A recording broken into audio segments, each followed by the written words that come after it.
Hello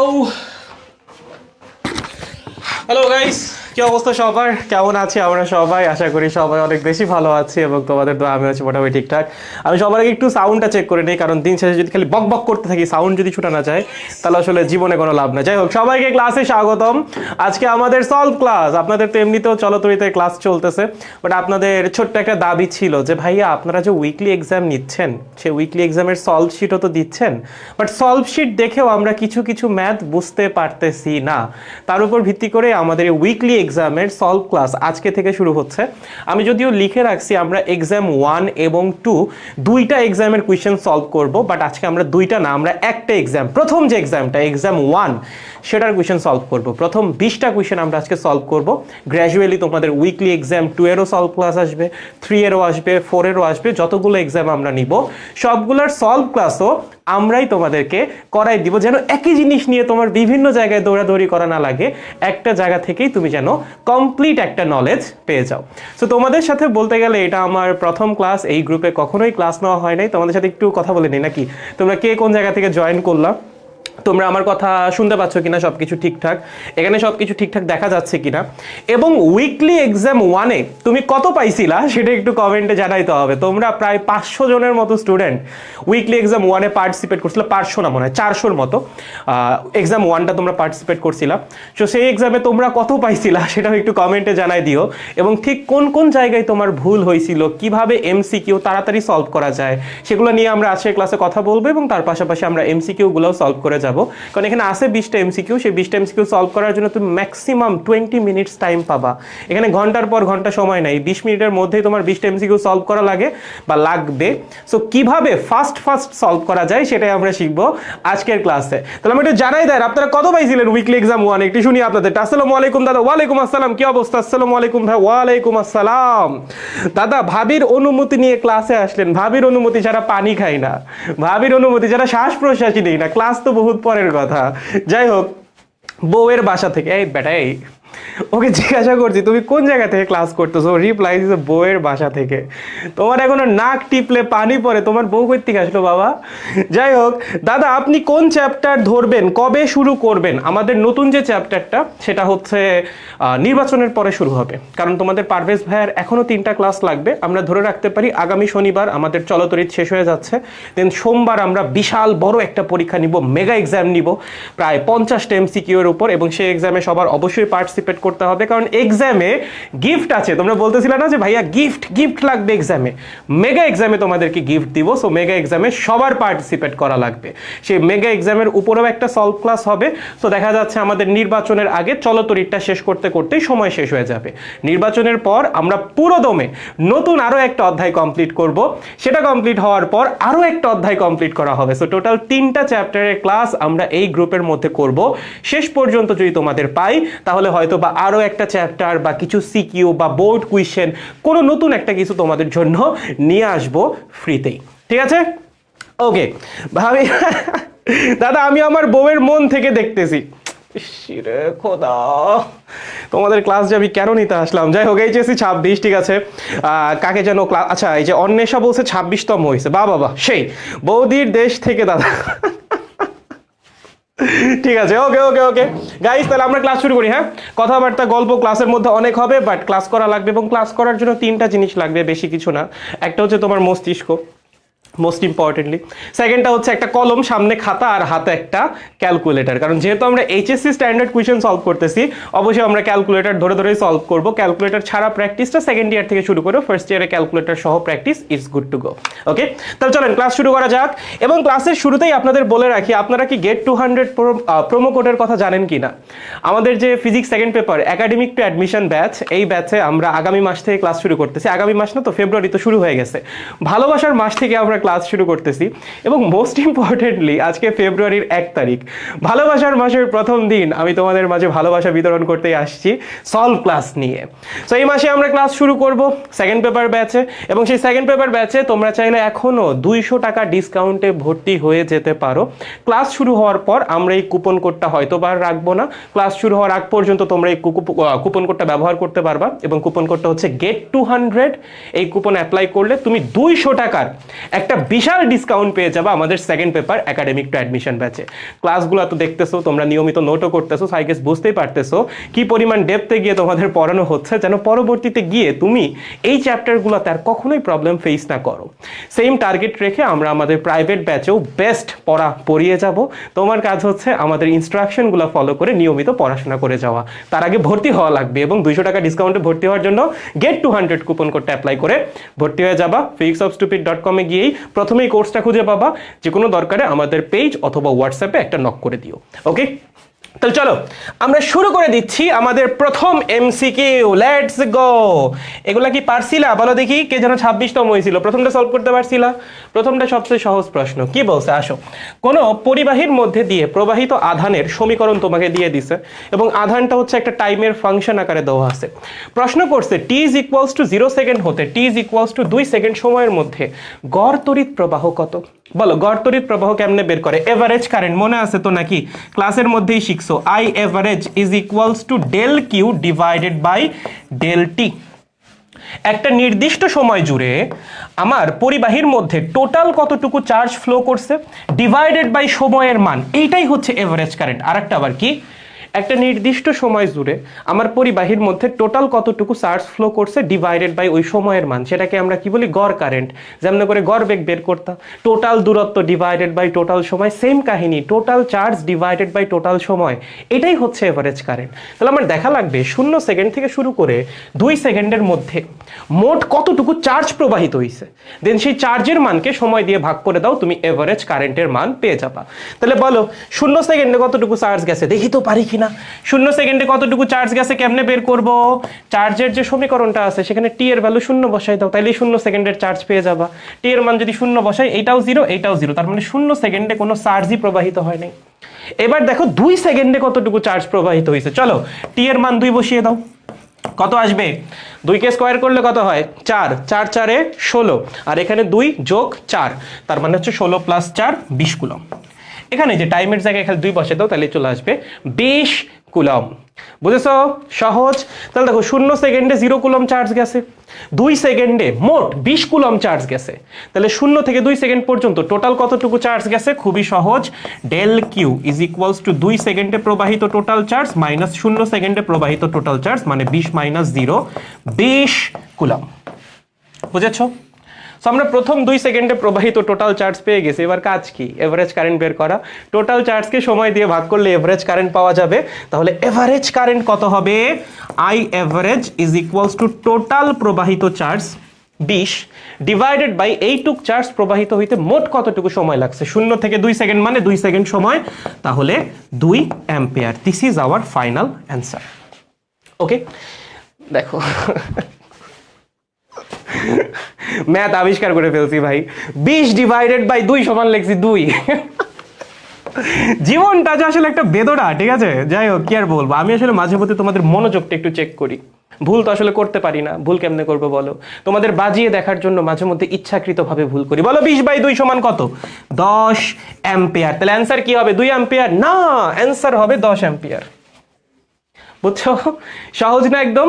পারবো, আশা করি কোনো কনফিউশন নাই। যেটা নিয়ে কনফিউশন হবে, আমি হচ্ছে 5টা এমসিকিউ পর কমেন্ট চেক করব, তখন আমাকে কমেন্টে জানাবা যে ভাই আমি 1 নাম্বারটা বুঝি নাই, 2 নাম্বারটা বুঝি নাই, আবার রিপিট করব। ঠিক আছে? গুড। নেক্সট, তবে ক্লাসের শেষে এসে বলা যাবে না যে ভাইয়া প্রথম থেকে আবার বুঝান। এই কমেন্ট আমি করি, বাট এই কমেন্ট কিন্তু তুমি করতে পারবে না। ঠিক আছে?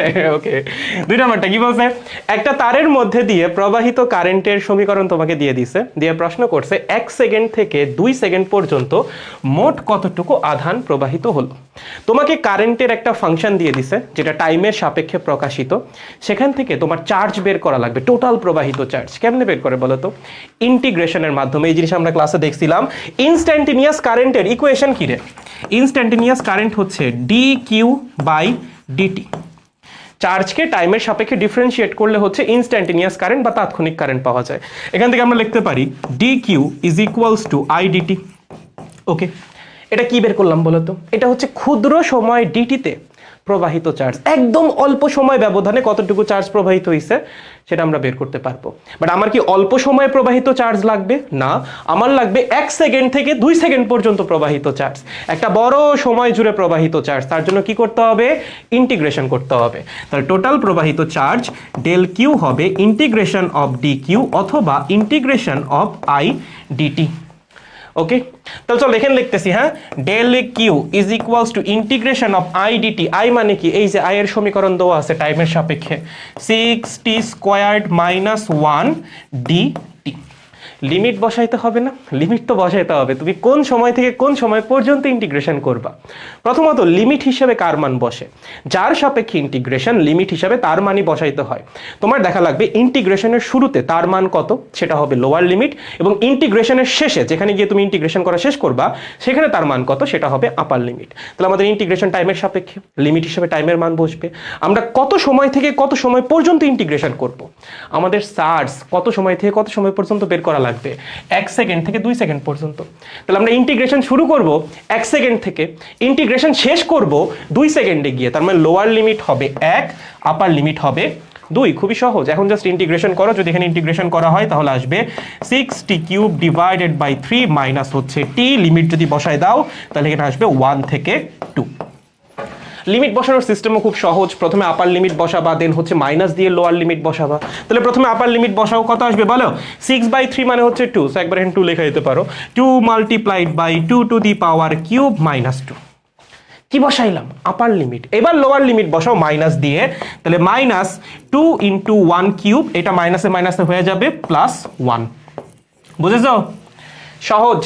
2 কিউব মানে কত? 8। সেটাকে আবার কল দেয় কি? আচ্ছা সরি, সেটাকে আবার 2 দিয়ে গুণ করলে কত হবে বলো? 8 কে 2 দিয়ে গুণ করলে কত হয়? 20 না? 16। 16 থেকে 2 মাইনাস করো, কত হবে বলো? 14। আরো 2 মাইনাস করো, কত হবে বলো? 12। 1 যোগ করো, কত হবে? 13। তার মানে অ্যান্সার হবে 13 কুলম। যারা ক্যালকুলেশন ভুল করছে তাদের জন্য সমবেদনা, কারণ জীবন আসলে একটা বেদনা। এরকম 2-1টা ক্যালকুলেশন ভুল করলে জীবনে আহামরি কিছু যায় আসে না, ঠিক আছে? খালি 1 নাম্বার কাটা যাবে, এতটুকুই।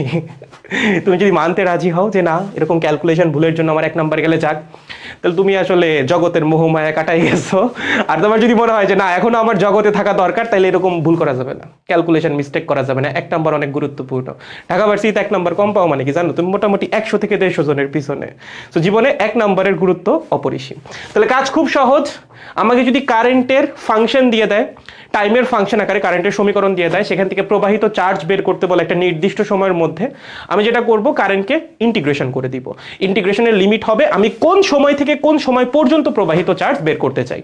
ওকে, তার মানে চার্জকে ডিফারেন্সিয়েট করলে কারেন্ট পাওয়া যায়, আর কারেন্টকে ইন্টিগ্রেট করলে চার্জ পাওয়া যায়। পারবো তো? শিওর? গুড। নেক্সট চলো পরেরগুলো একটু ফাস্ট। কি বলেছে? আধান প্রবাহের সমীকরণ হচ্ছে এই, t ইজ ইকুয়ালস টু 4 সেকেন্ডে তাৎক্ষণিক কারেন্ট নির্ণয় করো। ভাই ডাল ভাত, চোখ বন্ধ করে এগুলো সলভ করা যায়। বলো তাৎক্ষণিক কারেন্ট বের করার ফর্মুলা কি? dq/dt। চার্জের যে সমীকরণটা আছে সেটাকে টাইমের সাপেক্ষে ডিফারেন্সিয়েট করো। ভাই এখানে কত আসবে? 10t। আর কনস্ট্যান্টের ডিফারেন্সিয়েশন তো 0, সো আলটিমেটলি তোমার যে কারেন্টের সমীকরণ সেটা হচ্ছে 10t। তোমার বের করা লাগবে কি একটা সার্টেন মোমেন্টের কারেন্ট। কত নাম্বার সেকেন্ডের কারেন্ট? 4 নাম্বার সেকেন্ডের কারেন্ট। টাইমের ভ্যালু 4 বসায় দাও ভাই। তো 4 নাম্বার সেকেন্ডের যে কারেন্টটা হবে I4 সেকেন্ড, টাইমের ভ্যালু 4 বসাও, 10 ইন্টু 4 মানে হচ্ছে 40 অ্যাম্পিয়ার। কে যেন পরীক্ষা এটাও ভুল করছে, তাকে নিয়ে আমি কই যাব? অ্যান্সার কি হবে বলো? 40 অ্যাম্পিয়ার। এগুলো ভুল করা যাবে না ভাই, এগুলো কয়েক সেকেন্ডে সলভ করতে হবে। দেখো তোমার পরীক্ষায় প্রত্যেকটা এমসিকিউ এর জন্য 1 minute, that is correct. But সব এমসিকিউ চাইলেও 1 মিনিটে সলভ করা সম্ভব না। ধরো একটা পরীক্ষায় যদি 25টা এমসিকিউ থাকে, তার মধ্যে 5টা এমসিকিউ থাকবে যেগুলো আসলে তুমি চাইলেও 1 মিনিটে সলভ করতে পারবা না, সেগুলোর জন্য তোমার সময় একটু বেশি লাগবে। সো পারফেক্ট যে স্ট্র্যাটেজি, যেগুলো সহজ সেগুলোতে সময় কম খরচ করা, যেগুলো একটু কঠিন সেগুলোর পিছনে সময় একটু বেশি দেওয়া। তুমি যদি চিন্তা করো সহজটাও আমি 1 মিনিট ধরে সলভ করব, আমি বুঝতেছি 10 সেকেন্ডে সলভ করা সম্ভব, বাট আমি এটা শিখবো না। আমি তো ভাই ধীরে ধীরে সলভ করবো, কারণ আমাকে 1 মিনিট দিছে। আমি কেন 10 সেকেন্ডে সলভ করব? আমি 1 মিনিট ধরে সলভ করব।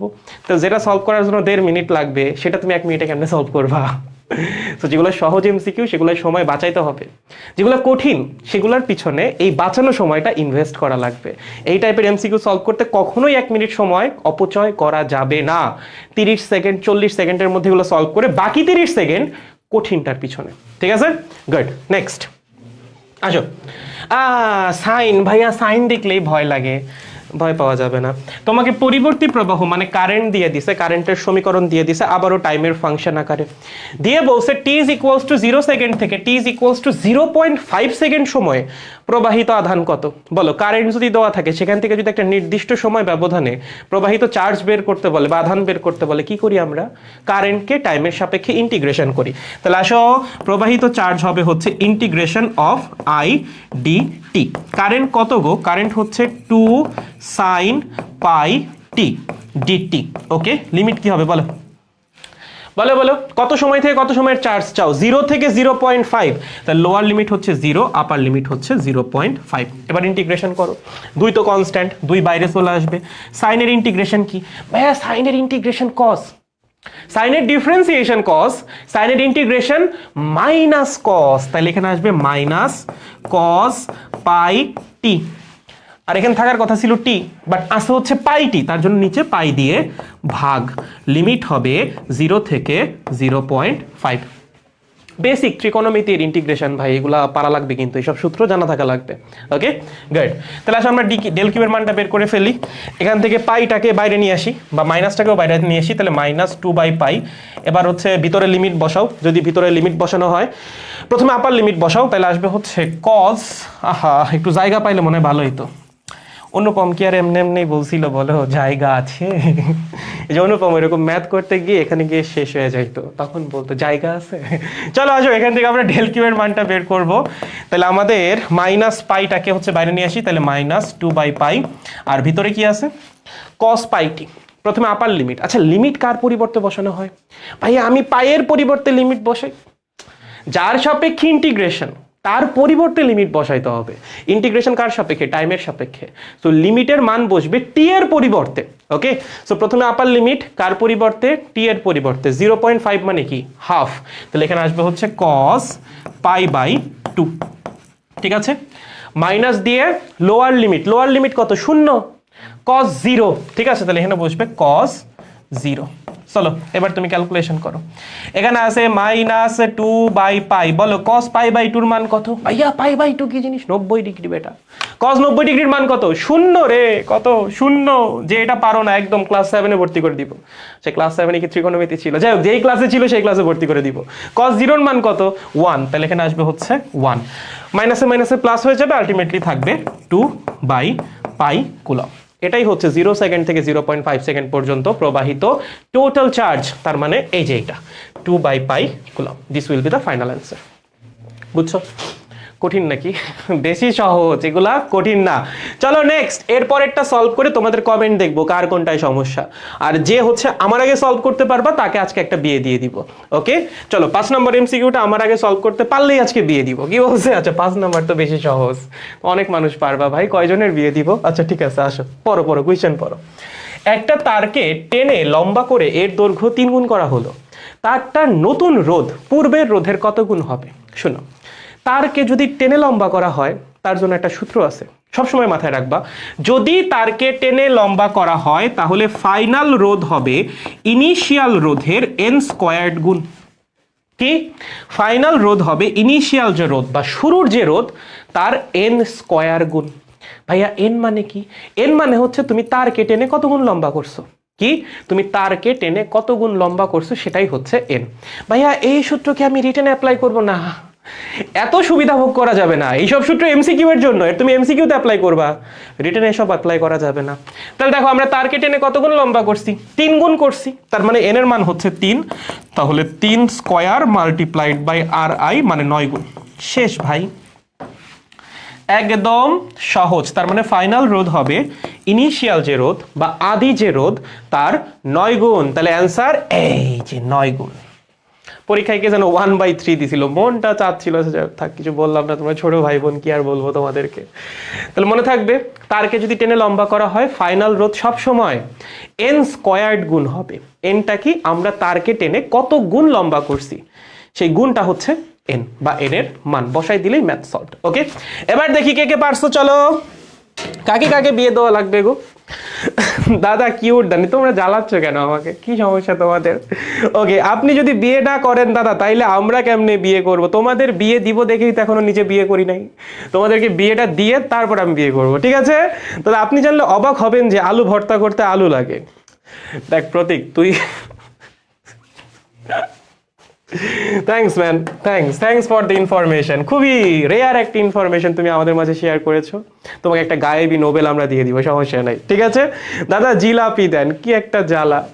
দিতে আসছি সলভ ক্লাস, ও চাচ্ছে জিলাপি দিবনি, তোমাকে জিলাপি দিবনি, ঠিক আছে? দাদা পড়াচ্ছেন কেন? আয় হায়, পড়াবো না কেন? তো ক্লাসে মানুষ কি করে? ক্লাসে তো মানুষ পড়ায়। চলো নেক্সট আসো। কি বলছে? একটা পরিবাহী তারকে টেনে এর দৈর্ঘ্য 3 গুণ করা হলো, একই প্রশ্ন? না না না না, বলছে এর রোধ শতকরা কত বৃদ্ধি পাবে। এবার একটু গ্যাঞ্জাম আছে। কি বলছে? একটা তারকে টেনে আমরা 3 গুণ লম্বা করছি, প্রশ্ন হচ্ছে রোধ শতকরা কত গুণ বৃদ্ধি পাবে। বাংলা ভাষা কিন্তু জানা লাগবে। তুমি 9 10 না 1 থেকে বাংলা পড়া শুরু করছো, 1 থেকে 10 পর্যন্ত বাংলা পড়ছো, ইন্টারমিডিয়েটও বাংলা পড়তেছো, তাও যদি বাংলা ভাষা ধরতে না পারো তাইলে কিন্তু বাংলা পড়াই বৃথা। ওকে, তাহলে আসো আমরা প্রথমে দেখি তারকে টেনে যদি 3 গুণ লম্বা করা হয়, ফাইনাল যে রোধটা সেইটা ইনিশিয়াল রোধের কত গুণ হয়, দেন আমরা দেখবো রোধ কত গুণ বৃদ্ধি পায়। বলো ফাইনাল রোধ কত হবে টেনে লম্বা করলে? n squared R I. N এর মান কত? তুমি তারকে টেনে কত গুণ লম্বা করছো সেটাই হচ্ছে এন এর মান। তারকে টেনে কয় গুণ লম্বা করছি? 3 গুণ, তার মানে এন এর মান হচ্ছে 3 স্কয়ার ইন্টু আর আই। তার মানে ফাইনাল রোধ হবে আদি রোধের 9 গুণ। ফাইনাল রোধ কি হবে? আদি রোধের 9 গুণ। বাট প্রশ্ন কিন্তু এইটা না, প্রশ্ন হচ্ছে রোধ কতটুকু বৃদ্ধি পাবে, কত গুণ হবে সেটা না। যদি বলতো রোধ কত গুণ হবে বা কত পার্সেন্ট হবে, তাইলে অ্যান্সার হইতো 9 গুণ বা 900%। বাট প্রশ্নে কিন্তু এটা বলে নাই, প্রশ্নে বলছে রোধ শতকরা কত বৃদ্ধি পাবে। কোনো একটা কিছু 9 গুণ হওয়া মানে কি সেটা 9 গুণ বৃদ্ধি পাওয়া না, তোমার দেখা লাগবে রোধ কতটুকু বৃদ্ধি পাইছে। কেমনে চেক করবা? চলো, রোধের পরিবর্তন বা রোধের বৃদ্ধি হবে ফাইনাল রোধ মাইনাস ইনিশিয়াল রোধ। ফাইনাল রোধের মান কত? 9 আর আই, ইনিশিয়াল রোধ হচ্ছে আর আই, তার মানে অ্যান্সার হবে 8 আর আই। রোধ আদি রোধের 8 গুণ বৃদ্ধি পাবে। রোধ কি হবে? আদি যে রোধটা, হ্যাঁ কলা শেখার কি একটা জ্বালা বলো তো, দাঁড়াও একটু কলটা কেটে দেই। আদি যে রোধটা তার 8 গুণ বৃদ্ধি পাবে হচ্ছে আমাদের ফাইনাল রোধ, মানে ফাইনাল রোধের মান আদি রোধের চেয়ে 8 গুণ বেশি। আচ্ছা 8 গুণ বেশি মানে কত পার্সেন্ট বেশি? শতকরা কতটুকু বেশি? 800% বেশি। তাও যদি তোমার মনের মধ্যে শান্তি না পাও, তুমি সুখ যদি নাহি পাও, তাহলে সুখের সন্ধানে যাও, যাওয়ার আগে উত্তর দেখে যাও। দেখো শতকরা পরিবর্তন কেমনে বের করে? শতকরা পরিবর্তন হচ্ছে উপরে পরিবর্তন নিচে আদি মান মাল্টিপ্লাইড বাই 100%। এটা সব সময় একই ফর্মুলা। যে কোনো কিছুর শতকরা পরিবর্তন যদি তোমার বের করতে বলে, উপরে বসাবা পরিবর্তন, নিচে বসাবা ইনিশিয়াল ভ্যালু বা আদি মান মাল্টিপ্লাইড বাই 100%। তো আমাদের পরিবর্তন কত? আদি মানের 8 গুণ, মানে হচ্ছে 8 আর আই, নিচে আছে কি R I multiplied by 100%। R I কাটাকাটি যাবে, থাকবে হচ্ছে 800%। তার মানে আমাদের ফাইনাল যে রোধ সেটা আদি রোধের তুলনায় 800 গুণ না 800% বৃদ্ধি পাবে। অ্যান্সার কি হবে? অ্যান্সার হবে 800%। এসব ভুল কিন্তু করা যাবে না, এসব ভুল করলে কিন্তু জীবন বেদনা। ঠিক আছে, পারবো? সো আগের কোয়েশ্চেন আর এই কোয়েশ্চেনের মধ্যে পার্থক্য কি? ভাষায় পার্থক্য, সবই সেম, ভাষা পার্থক্য। একটাই বলছে রোধ কত গুণ হবে, কত গুণ হবে বললে এখানেই শেষ। যদি বলতো শতকরা কত গুণ হবে, তখন অ্যান্সার হইতো 900%। যদি বলে কত গুণ বৃদ্ধি পাবে, তাহলে অ্যান্সার হচ্ছে 8। যদি বলে শতকরা কত গুণ বৃদ্ধি পাবে, তাহলে অ্যান্সার হচ্ছে 800%। ভাষা বোঝা লাগবে, ভাষা বুঝতে না পারলে কিন্তু 1000 পড়েও লাভ নাই। এর জন্যই তোমাদের বাংলা পড়ানো হয়েছে। চলো নেক্সট আসো। এইটা আবার কি বলছে দেখো, বলছে একটা তারকে সংকুচিত করে দৈর্ঘ্য অর্ধেক করা হয়েছে। এতক্ষণ ভাইয়া দৈর্ঘ্য বাড়াচ্ছিলাম, এখন আবার দৈর্ঘ্য অর্ধেক করছি, এখন আমি ম্যাথ কেমনে করব ভাইয়া? একই সূত্র, এর জন্য এই কোয়েশ্চেনটা দেওয়া হয়েছিল। কনফিউজড হওয়া যাবে না, যেই সূত্র দিয়ে তুমি এতক্ষণ ম্যাথ করতেছিলা সেম সূত্র দিয়েই তুমি ম্যাথ করবা। চলো, হাফ করছি না দৈর্ঘ্য, তাহলে ফাইনাল রোধ হবে n স্কয়ার্ড ইন্টু আদি রোধ। বলো n এর মান কত? n হচ্ছে আমার যে ফাইনাল দৈর্ঘ্য সেটা আদি দৈর্ঘ্যের কত গুণ। যদি দ্বিগুণ হয় তাহলে 2, যদি 3 গুণ হয় তাহলে 3, যদি অর্ধেক হয় তাহলে হাফ। n এর মান কত হবে? হাফ হবে ভাই, হাফ তার উপর square multiplied by R I, তার মানে ফাইনাল রোধ হবে আর আই ডিভাইডেড বাই 4। বুঝেছো? এটাই অ্যান্সার। কি হবে? আর আই বাই 4 বা আর বাই 4। শুরুতে যে রোধ ছিল তার 4 ভাগের 1 ভাগ। ক্লিয়ার? সো তোমাকে সংকুচিত বলুক, টেনে লম্বা করা বলুক, সব কিছুর জন্যই সেম ফর্মুলা। তোমার জাস্ট এন এর মানটা ঠিকঠাক বসাইতে হবে। এন হচ্ছে ফাইনাল যে লেন্থ বা ফাইনাল যে দৈর্ঘ্য, সেটা আদি দৈর্ঘ্যের কত গুণ? দ্বিগুণ হলে 2, 3 গুণ হলে 3, অর্ধেক হইলে হাফ। ঠিক আছে? গুড। নেক্সট আসো পরেরটা। চলো, কি বলছে? একটা তারকে টেনে এমন ভাবে লম্বা করা হলো যেন এর ব্যাসার্ধ অর্ধেক হয়ে যায়। টেনে লম্বা করছি এবং ব্যাসার্ধ অর্ধেক হয়ে গেছে। এবার তোমাকে বলছে নতুন রোধ পূর্বের রোধের কত গুণ হবে। ভাইয়া এইবার আমি কি করব? এবার তো তুমি ফেসে গেছো। এবার কি করবো বলো তো? এবার তুমি চাইলে একটা সূত্র মনে রাখতে পারো, অথবা তুমি চাইলে ভেঙে ভেঙে করতে পারো। আমি সূত্রটা একটু বলে দেই। সূত্রটা হবে হচ্ছে, লেখো টা ফাইনাল রোধ ইজ ইকুয়ালস টু ইনিশিয়াল রোধ ডিভাইডেড বাই এম স্কোয়ার। কি? ফাইনাল রোধ ইজ ইকুয়ালস টু ইনিশিয়াল রোধ ডিভাইডেড বাই এম স্কোয়ার্ড। ভাইয়া এম আবার কি? এম কি বলো তো? এম হচ্ছে আমরা তারের দৈর্ঘ্য কত গুণ করছি না, এম হচ্ছে তারের ক্ষেত্রফল কত গুণ করছি। কি? তারের প্রস্থচ্ছেদের যে ক্ষেত্রফল সেটা কত গুণ করা হয়েছে। তাহলে দেখো এম এখানে প্রকাশ করতেছে তারের ফাইনাল প্রস্থচ্ছেদের ক্ষেত্রফল ডিভাইডেড বাই তারের আদি প্রস্থচ্ছেদের ক্ষেত্রফল। একদম সহজ। কি? তারের ফাইনাল প্রস্থচ্ছেদের ক্ষেত্রফল ডিভাইডেড বাই তারের আদি প্রস্থচ্ছেদের ক্ষেত্রফল। এটা হচ্ছে এম এর মান। তাহলে দেখো আমাদের ব্যাসার্ধ করা হয়েছে অর্ধেক। ব্যাসার্ধ যদি অর্ধেক করা হয় প্রস্থচ্ছেদের ক্ষেত্রফল কয় গুণ হবে বলো দেখি? খুবই সহজ। আমাদের ফাইনাল ব্যাসার্ধ হচ্ছে আদি ব্যাসার্ধের অর্ধেক। প্রস্থচ্ছেদের ক্ষেত্রফল মানে কি বলো? ফাইনাল প্রস্থচ্ছেদের ক্ষেত্রফল ডিভাইডেড বাই আদি প্রস্থচ্ছেদের ক্ষেত্রফল। প্রস্থচ্ছেদের ক্ষেত্রফল কেমনে বের করে? পাই আর স্কোয়ার। তাহলে উপরে পাই আর এফ স্কোয়ার, নিচে হচ্ছে পাই আর আই স্কোয়ার। পাই পাই কাটাকাটি যাবে, থাকবে হচ্ছে R F divided by R I তার উপর হোল স্কোয়ার। লেখো R F by R I তার উপর whole square. R F by R I এর মান কত? এই যে দেওয়া আছে হাফ। আর আইটাকে এই পাশে নিয়ে আসো। আর এফ বাই আর আই কত হবে? হাফ। এখানে হাফ বসাই দাও, তাহলে আসবে হচ্ছে 1/4। বুঝেছো? কিসের মান বের হইলো এটা? এটা বের হইলো যে আমরা তারটাতে যাই করছি না কেন তার জন্য তারের প্রস্থচ্ছেদের ক্ষেত্রফল আদি প্রস্থচ্ছেদের ক্ষেত্রফলের কয় গুণ হইছে। সো এখান থেকে আমরা দেখতে পারতেছি তারের যে ফাইনাল প্রস্থচ্ছেদের ক্ষেত্রফল সেটা ইনিশিয়ালটার 4 ভাগের 1 ভাগ। এবার তুমি এই সূত্র অ্যাপ্লাই করো। চলো এবার খুব সহজ। ফাইনাল রোধ কত হবে? ফাইনাল রোধ হবে হচ্ছে আদি রোধ divided by M square. M এর মান কত? এই যে এটা হচ্ছে এম এর মান 1/4। ওকে, তার উপর স্কোয়ার, তার মানে 16 আর আই। ফাইনাল রোধ হবে আদি রোধের 16 গুণ। ওকে, তার মানে তোমার কাছে যদি দৈর্ঘ্যের ব্যাপারে ইনফরমেশন থাকে, সে দৈর্ঘ্য টেনে লম্বা করা হয়েছে 3 গুণ 4 গুণ অর্ধেক, তখন সূত্র হচ্ছে ফাইনাল রোধ is equals to N squared multiplied by আদি রোধ বা ইনিশিয়াল রোধ। আর তোমার কাছে যদি দৈর্ঘ্যের ইনফরমেশন না থাকে, ব্যাসার্ধ বা প্রস্থচ্ছেদের ক্ষেত্রফল ইনফরমেশন থাকে, তখন সূত্র হচ্ছে ফাইনাল রোধ ইজ ইকুয়ালস টু আদি রোধ, আগে ছিল গুণ এবার হচ্ছে ভাগ, ডিভাইডেড বাই এম স্কোয়ার্ড। এবং এমটা কি? আমাদের ফাইনাল প্রস্থচ্ছেদের ক্ষেত্রফল ডিভাইডেড বাই আদি প্রস্থচ্ছেদের ক্ষেত্রফল। এটাই হচ্ছে এম। বুঝেছো? Clear guys? আশা করি সমস্যা নাই। তাহলে অ্যান্সার হবে হচ্ছে ওই যে 16 গুণ। কত গুণ? 16 গুণ। সহজ। এই একটা এমসিকিউতে তোমাদের হয়তো বা কিছুটা সময় লাগতে পারে, বাট এই সূত্র যদি জানা থাকে তাহলে আমার কাছে মনে হয় না সময় লাগবে।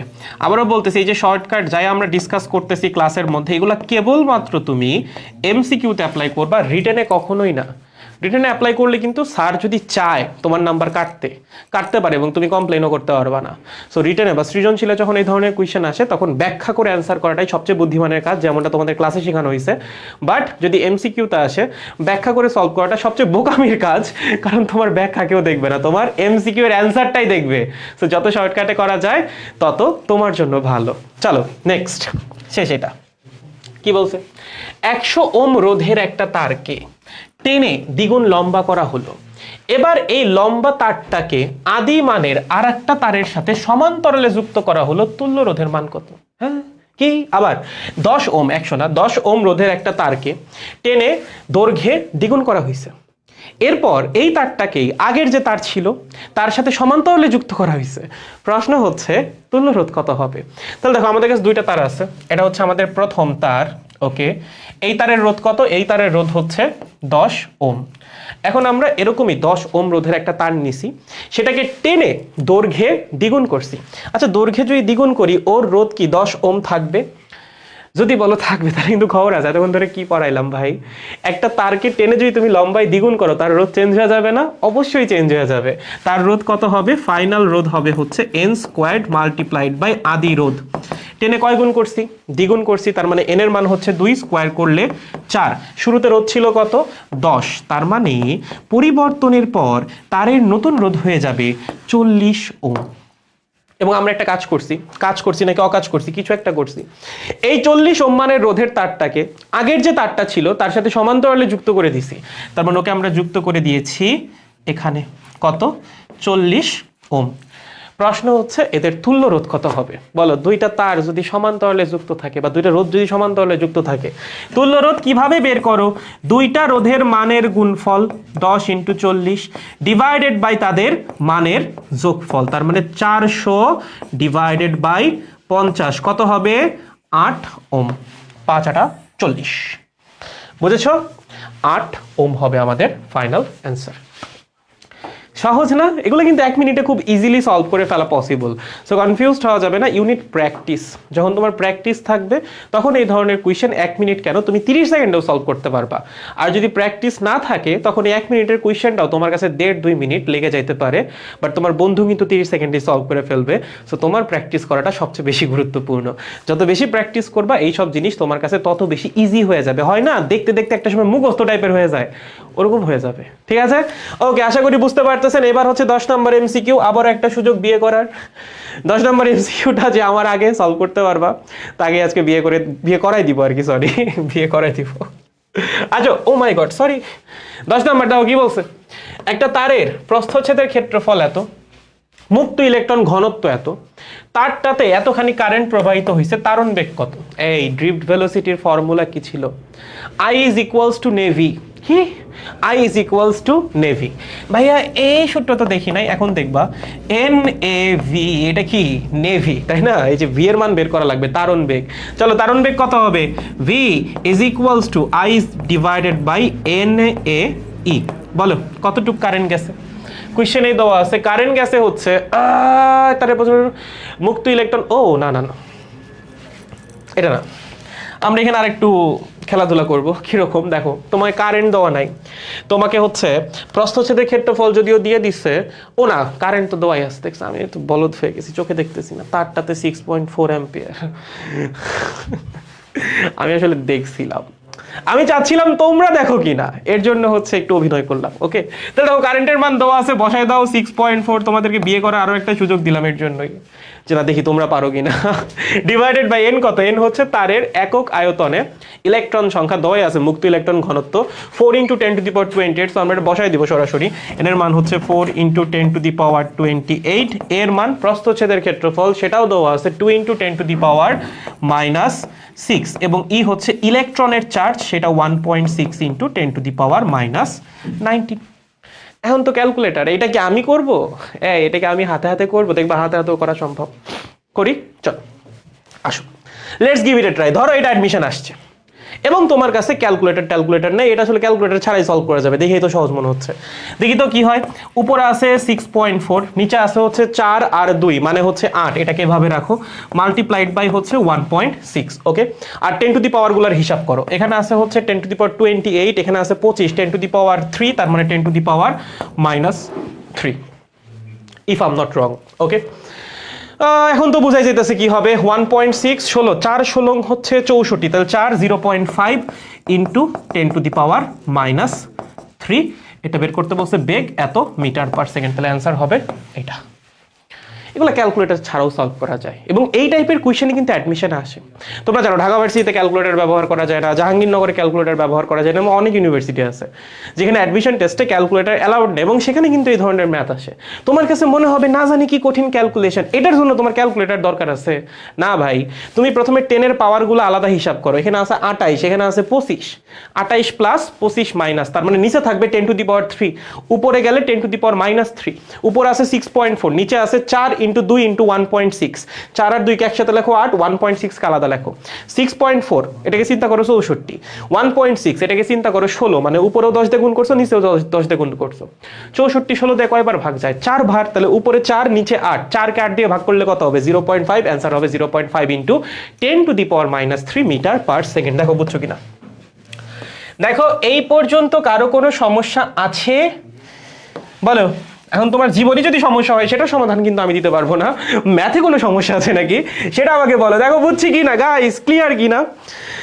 বিয়ে করার ইচ্ছা নাই তাড়াতাড়ি দাদা, ভেরি গুড। দাদা আমাকে টেনে লম্বা করলে কি আমার রোধ পরিবর্তন হবে? তুই একদিন দেখা করিস আমার সাথে, ঠিক আছে? তোকে টেনে লম্বা করে তারপর তোর রোদ মাপবো। কি আর বলবো, এইসব পোলাপান রে, মানে কিছু বলাটাই লস, সময়টাই লস। যাই হোক, ক্লিয়ার এই পর্যন্ত 10টা কোয়েশ্চেন আমাদের সলভ।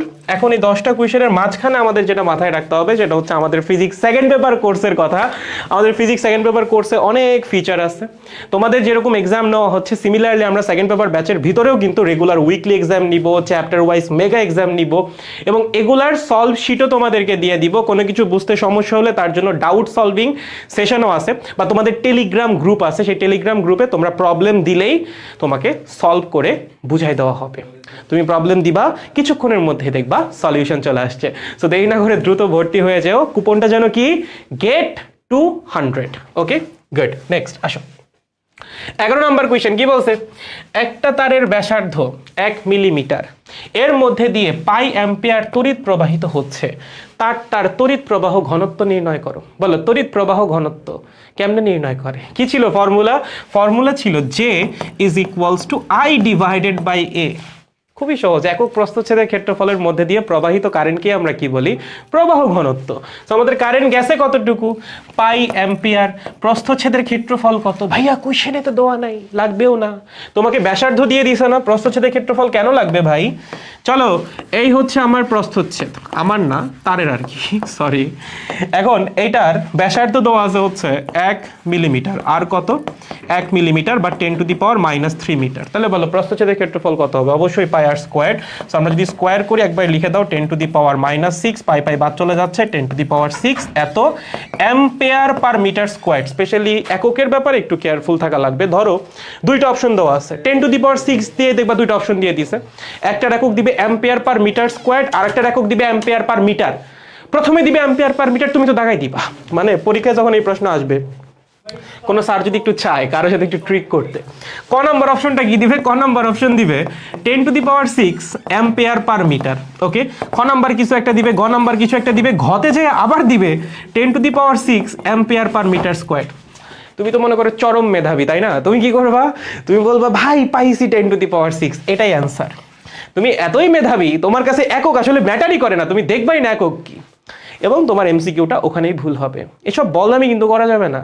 একটা এমসিকিউ যখন দাগাচ্ছ, সেখানে যখন একক দেওয়া আছে, ইউ মাস্ট রিড দ্যাট। তোমার সেটা পড়া লাগবে, প্রপার একক ছাড়া দাগানো যাবে না। ওকে, সো এখানে অ্যান্সার হবে 10 to the power 6 ampere per metre square. এককের ব্যাপারে অবশ্যই কেয়ারফুল। ঠিক আছে, বলো তো প্রবাহ ঘনত্ব কি রাশি? কারেন্ট ডিভাইডেড বাই ক্ষেত্রফল কি রাশি? এটা বলো তো, স্কেলার না। এই পড়াশোনার অবস্থা, প্রবাহ ঘনত্ব ভেক্টর রাশি রে। চলো নেক্সট আসো। কি বলছে? বলছে কারেন্ট বা তড়িৎ আই স্থির রেখে, কারেন্টটাকে আমরা কনস্ট্যান্ট রাখবো, পরিবাহীর প্রস্থচ্ছেদের ক্ষেত্রফল দ্বিগুণ করলে তারণ বেগ কি পরিবর্তন হবে? প্রথমত আমরা একটু তারণ বেগের ফর্মুলাটা লিখি। I = NAVE, নেভি মানে হচ্ছে V = I divided by NAE। এখন দেখো তারণ বেগ কিসের কিসের উপর নির্ভর করে। ধরো তোমার কাছে একটা পরিবাহী আছে, একটু বোঝার চেষ্টা করো, মুখস্থ করলে হবে না খালি। এরকম একটা পরিবাহী আছে, এই পরিবাহীর একটা নির্দিষ্ট প্রস্থচ্ছেদ আছে, এই হচ্ছে আমাদের পরিবাহী। এই এনটা হচ্ছে পরিবাহীর একক আয়তনে ইলেকট্রন সংখ্যা, এটা হচ্ছে পরিবাহীর প্রস্থচ্ছেদের ক্ষেত্রফল, আর আই হচ্ছে পরিবাহীর মধ্যে প্রবাহিত কারেন্ট। এখন আমাকে বলেই দিছে কারেন্টটাকে আমি স্থির রাখছি, তার মানে কারেন্টের মান কনস্ট্যান্ট। কারেন্টের মান কি? কারেন্টের মান হচ্ছে কনস্ট্যান্ট, এটা কোয়েশ্চেনেই বলা আছে। ওকে, আচ্ছা আমি কি পরিবাহী চেঞ্জ করছি? যখন এই যে প্রস্থচ্ছেদের ক্ষেত্রফল দ্বিগুণ করা হয়েছে তখন কি আমি পরিবাহী চেঞ্জ করে দিছি? আগে ছিল তামা, এখন আমি নিয়ে আসছি টাংস্টেন বা অন্য কিছু? না, আগে তামা থাকলে এখনো তামা আছে। একটা নির্দিষ্ট পরিবাহীর একক আয়তনে মুক্ত ইলেকট্রন সংখ্যা তো সেমই থাকবে ভাই, তাহলে এন এর মান কি চেঞ্জ হবে? প্রস্থচ্ছেদের ক্ষেত্রফল চেঞ্জ করলে এন এর মান চেঞ্জ হবে? জীবনেও না। তার মানে এন এর মান কি থাকবে এখানে? কনস্ট্যান্ট। ঠিক আছে, আচ্ছা ই এর মান চেঞ্জ হবে। ই কি? ইলেকট্রনের চার্জ। প্রস্থচ্ছেদের ক্ষেত্রফল দ্বিগুণ করলে কি ইলেকট্রনের চার্জ ডাবল হয়ে যায়? সাবাস, তোমাকেই বুঝতেছে বাংলাদেশ বলদ। ইলেকট্রনের চার্জ কি? কনস্ট্যান্ট। ওকে, তার মানে তারণ বেগ ডিপেন্ড করতেছে কার উপর? কেবলমাত্র প্রস্থচ্ছেদের ক্ষেত্রফলের উপর, বাকি সব তো আমি কনস্ট্যান্টই করে দিছি। তাহলে সম্পর্কটা কি? V is inversely proportional to A. প্রস্থচ্ছেদের ক্ষেত্রফল যদি ডাবল করো ভি অর্ধেক হবে, প্রস্থচ্ছেদের ক্ষেত্রফল যদি অর্ধেক করো ভি ডাবল হবে। ব্যস্তানুপাতিক সম্পর্ক ভাই। তুমি কি করছো? প্রস্থচ্ছেদের ক্ষেত্রফল দ্বিগুণ করছো, তাহলে তারণ বেগ কি হবে? অর্ধেক হবে ভাই। অ্যান্সার কি হবে? অর্ধেক হবে, কারণ সম্পর্কটা ব্যস্তানুপাতিক, বাকি সব তো কনস্ট্যান্ট। বুঝছি? সহজ না? এই টাইপের কোয়েশ্চেনে তোমার যদি 1 মিনিট সময় লাগে তাহলে তোমাকে নিয়ে আমার কিছু বলার নাই। এগুলোতে 30 সেকেন্ড সময় দেওয়া যাবে, ম্যাক্সিমাম 20 থেকে 30 সেকেন্ড, বাট তার চেয়ে বেশি কিন্তু কদাপি নহে। গেল। নেক্সট আসো পরেরটা। 13 নাম্বার কি বলছে? বলছে একই উপাদানের দুইটা তার শ্রেণী সংযোগে যুক্ত, ঠিক আছে, তাদের ব্যাসের অনুপাত 1:2, তাদের তারণ বেগের অনুপাত কত? আচ্ছা আমরা একটু বোঝার চেষ্টা করি। তাহলে আমাদের কাছে দুইটা তার আছে এরকম, ওকে, এই এবং এই, তারা কিসে যুক্ত? এরকম শ্রেণী সংযোগে যুক্ত। ওকে, এরকম শ্রেণী সংযোগে তারা যুক্ত। ওকে, এবার তোমাকে বলছে দুইটা তার একই উপাদান দিয়ে তৈরি, এবং এদের ব্যাসের অনুপাত 1:2। তাহলে ধরো ওর ব্যাসার্ধ হচ্ছে R1, ওর ব্যাসার্ধ হচ্ছে R2। ব্যাসের অনুপাত যদি 1:2 হয়, ব্যাসার্ধের অনুপাত কত হবে? 1:4। বলদ, ব্যাসের অনুপাত যা হয় ব্যাসার্ধের অনুপাতও তাই হয় ভাই। ব্যাসের অনুপাত যদি 1:2 হয়, ব্যাসার্ধের অনুপাত কত হবে? সরি, 1:2, বুঝেছ? বা হাফ। ওকে, এখন ধরো আমার যে প্রথম তারটা, সেই প্রথম তারে ইলেকট্রনের তারণ বেগ হচ্ছে v1 এবং সেকেন্ড তারের মধ্যে ইলেকট্রনের তারণ বেগ হচ্ছে v2। ওকে, তারণ বেগের ফর্মুলা কি? v is equals to I divided by n a n a e। ঠিক আছে, তাহলে বলো আমার যে প্রথম তার, সেই প্রথম তারের মধ্যে তারণ বেগের ফর্মুলা কি হবে? প্রথম তারের জন্য v1 is equals to I1 divided by n1 a1 e। এটা হচ্ছে প্রথম তারের জন্য তারণ বেগ। I1 হচ্ছে প্রথম তারের মধ্যে প্রবাহিত কারেন্ট, N1 হচ্ছে প্রথম তারের মধ্যে মুক্ত ইলেকট্রন সংখ্যা, A1 হচ্ছে প্রথম তারের প্রস্থচ্ছেদের ক্ষেত্রফল, এবং E হচ্ছে কি? প্রথম তারের ইলেকট্রনের চার্জ। প্রথম তার হোক দ্বিতীয় তার হোক, যেই তারই হোক না কেন ভাই, ইলেকট্রনের চার্জ কি চেঞ্জ হয় নাকি? কি বলতেছো তোমরা? বলো V2 কি হবে? V2 হবে হচ্ছে I2 divided by N2 A2 E। তোমার কাছে চাইছে এই দুইটা রেশিও বা অনুপাত। চলো আমরা একটু অনুপাত নেই। অনুপাত নিতে পারো তো নাকি? অনুপাত কেমনে নেয় বলো তো? কে জানো অনুপাত নিতে পারে না? ভাগ কর ভাই, ভাগ করাই অনুপাত। চলো, v1 ডিভাইডেড বাই v2 কি আসবে বলো দেখি? I1 বাই I2, বাকি সবগুলো উল্টাই যাবে কারণ এগুলো নিচে আছে। N2 by N1 multiplied by A2 by A1, E আর ই তো কাটাকাটি যাবে। এবার দেখো, তুমি A1 আর A2 এর ব্যাপারে ইনফরমেশন জানো, বাকি কোনো কিছুর ব্যাপারে ইনফরমেশন জানো না। বাকি কোনো কিছুর ব্যাপারে ইনফরমেশন জানার দরকারও নাই, কারণ বাকি সব কিছু কাটাকাটি চলে যাবে। হ্যাঁ, বাকি সব কিছু কাটাকাটি যাবে। ইয়েস, প্রথমে কারেন্টের ব্যাপারটা বুঝো। দুইটা তার কেমনে যুক্ত? শ্রেণী সমবায়ে যুক্ত। শ্রেণী সমবায়ে কারেন্ট সেম থাকে না। ধরো দুইটা রোধ তুমি পাশাপাশি রাখছো, শ্রেণী সমবায়ে যুক্ত, তাদের মধ্যে দিয়ে সেম কারেন্ট প্রবাহিত হবে না? সেম কারেন্ট প্রবাহিত হবে। সো যেহেতু দুইটা তার শ্রেণী সমবায়ে যুক্ত, the same current will flow through them, তাদের মধ্যে দিয়ে একই পরিমাণ কারেন্ট প্রবাহিত হবে। তাহলে প্রথম তারের মধ্যে প্রবাহিত কারেন্ট যদি I1 হয়, দ্বিতীয় তারের মধ্যে প্রবাহিত কারেন্ট যদি I2 হয়, বোথ উইল বি ইকুয়াল ভাই, কারণ ওরা শ্রেণী সমবায়ে যুক্ত। তার মানে I1 এবং I2 এর মান সমান হবে। এটা হচ্ছে প্রথম আমাদের ফাইন্ডিংস। সেকেন্ড হচ্ছে N1 N2, এই N1 N2 এর মানও সেম হবে। কেন সেম হবে? কারণ দুইটা তার একই উপাদান দিয়ে তৈরি। প্রথমটা যদি তামা হয়, সেকেন্ডটাও তামা। প্রথমটা যদি টাংস্টেন হয়, তাহলে সেকেন্ডটাও টাংস্টেন, মানে দুইটার মধ্যে মুক্ত ইলেকট্রন সংখ্যা সমান। তার মানে একক আয়তনে মুক্ত ইলেকট্রন সংখ্যাও সেমই হবে। তাহলে প্রথমটার জন্য যদি n1 হয়, সেকেন্ডটার জন্য যদি n2 হয়, এই দুইটার মান হবে সেম। ওকে, আর প্রস্থচ্ছেদের ক্ষেত্রফলের ব্যাপারে দেখো, দুইটার ব্যাসার্ধের অনুপাত আমরা জানি। প্রস্থচ্ছেদের ক্ষেত্রফল কেমনে বের করে? পাই আর স্কয়ার। সো প্রথমটার জন্য পাই r1 স্কয়ার, দ্বিতীয়টার জন্য পাই r2 স্কয়ার। এবার তুমি মান বসাও। i1 i2 কাটাকাটি যাবে, n1 ইনটু কাটাকাটি যাবে, a2 মানে হচ্ছে পাই r2 স্কয়ার্ড, a1 মানে হচ্ছে পাই r1 স্কয়ার্ড, সরি পাই পাই কাটা, r2 বাই r1 কত? r1 বাই r2 হচ্ছে হাফ, তাহলে r2 বাই r1 হবে 2, তার উপর স্কয়ার মানে 4। বুঝেছো? তাহলে এই দুইটার মধ্যে তারণ বেগের অনুপাত কত হবে? 4 বা 4:1। তাহলে v1 v2 হবে হচ্ছে 4:1। Clear guys? একদম সহজ। এগুলা কি আর ভুল হবে? বলো অ্যান্সার কি হবে? এই যে এটা 4:1। দেখো তো কেউ আবার 1:4 দাগায়ও না, 1:4 কিন্তু না, 4:1। ঠিক আছে, একই মনে হচ্ছে, এক না। 4:1 মানে প্রথমটা 4 গুণ, 1:4 মানে সেকেন্ডটা 4 গুণ। আমাদের প্রথমটার মধ্যে 4 গুণ বেগে প্রবাহিত হবে দ্বিতীয়টার তুলনায় কে? ইলেকট্রন। ইলেকট্রনের বেগকে তো আমরা তারণ বেগ বলি, তাই না? বুঝছি? কোনো কনফিউশন আছে? আশা করি না। এই টাইপের এমসিকিউ হাইলি ইম্পর্টেন্ট, তোমার এইচএসসি পরীক্ষার জন্য ইম্পর্টেন্ট, তোমার অ্যাডমিশন টেস্টের জন্য ইম্পর্টেন্ট। এগুলা ভুল করা যাবে না। এই ধরনের যে এমসিকিউ, সেগুলা মোটেও ভুল করা যাবে না। পারবো? গুড। নেক্সট আসো, পরেরটা কি বলছে? ও মাই গড, এটা কি ভাইয়া? একটা আয়তাকার ব্লকের মাত্রা দিয়ে দিছে। মাত্রা মানে কি? ডাইমেনশন, দৈর্ঘ্য প্রস্থ উচ্চতা। বলে দিছে 2 × 3 × 5। বিদ্যুৎ প্রবাহ 2 মিটার বাহুর সমান্তরালে চলে। ওকে, গুড। এবং আপেক্ষিক রোধ হচ্ছে 12 ওহম মিটার। প্রশ্ন হচ্ছে রোধের মান কত, মানে কারেন্টটা যে ফ্লো করবে সে কতটুকু রোধ ফেস করবে। চলো, তুমি কি ত্রিমাত্রিক বস্তু আঁকতে পারো? ছোটবেলায় আঁকা শিখছিলা? চলো অঙ্কন শিখছিলা? শিখো তো নাই, চলো আমার সাথেই শিখো। এই আমিও যদিও শিখি নাই, কি আর বলবো বলো, জীবন কি তোমার একার বেদনা? আমারও আসলে বেদনা। এই ওকে, এই হচ্ছে একটা ত্রিমাত্রিক বস্তু যার মধ্যে দিয়ে আমাদের কারেন্টটা ফ্লো করতেছে। ঠিক আছে, গুড। এটা ধরো 2 মিটার, যেটা সবচেয়ে বড় সেটা হচ্ছে আমাদের 2 মিটার, বাকিগুলা 3 মিটার 5 মিটার। 3 আর 5 কি 2 এর চেয়ে ছোট না? সো অবশ্যই সেগুলো তো ছোট ছোট হবে। গুড, ঠিকই আছে, তুমি সঠিক লাইনে আসো, আমি ভুল লাইনে আছি। যাই হোক, এটা হচ্ছে 5 মিটার ধরো, আর এটা ধরো হচ্ছে 3 মিটার। দেখো আমাদের বস্তু আঁকা ঠিক হলো নাকি, দেখতে ঠিক লাগতেছে নাকি লাগতেছে না, দ্যাট ডাজন্ট ম্যাটার। আঁকা ঠিক হয়েছে নাকি সেটা দেখো। ডাইমেনশন হবে 2 × 3 × 5, মানে একটা আয়তাকার ঘনবস্তু আমরা আঁকবো, যার একটা বাহুর দৈর্ঘ্য 2 আঁকছি, আর একটা বাহুর দৈর্ঘ্য 3 আঁকছি, আর একটা বাহুর দৈর্ঘ্য 5। ঠিক আছে, এবার তোমাকে বলছে কারেন্ট প্রবাহিত হবে 2 মিটার বাহুর সমান্তরালে। তার মানে কারেন্ট কোন দিক যাবে? কারেন্ট যাবে ভাই উপরওয়ালার নামে, কারেন্টটা এই দিক বরাবর দিবে দৌড়। কোন দিকে? এই যে 2 মিটার বাহুর সমান্তরালে, এই বরাবর কারেন্ট যাবে, এই বরাবর কারেন্ট যাবে। ঠিক আছে, ওকে। প্রশ্ন হচ্ছে রোধের মান নির্ণয় করো। বলো রোধ কেমনে বের করে? ভাইয়া ভোল্টেজ বাই কারেন্ট, ওটা দিয়ে করা যাবে না। তোমাকে ভোল্টেজ দিয়ে দিছে, দেয় নাই, ওটার চিন্তা করা যাবে না। আপেক্ষিক রোধ দিয়ে করতে হবে। কি ছিল? রো ইন্টু এল বাই এ। বলো এখানে এল এর মান কত হবে এবং এর মান কত হবে? এল কি? কারেন্ট যেদিকে যাচ্ছে সেই বরাবর কারেন্ট কতটুকু দৈর্ঘ্য অতিক্রম করতেছে, সেইটা হচ্ছে এল। তাহলে আমাদের কারেন্ট যাবে কোন বরাবর? এইদিকে? এইদিকে না, তোমাকে বলছে কারেন্ট যাচ্ছে 2 মিটারের সমান্তরালে। তার মানে এই ঘনবস্তুটাকে যখন কারেন্ট অতিক্রম করবে, সেই ঘনবস্তুর কতটুকু দৈর্ঘ্য অতিক্রম করবে? 2 মিটার। সো এখানে এল এর মান হবে হচ্ছে 2 মিটার। ক্লাসে এরকম সিমিলার একটা প্রবলেম তোমরা সলভ করার কথা। আর প্রস্থচ্ছেদের ক্ষেত্রফল কি হবে?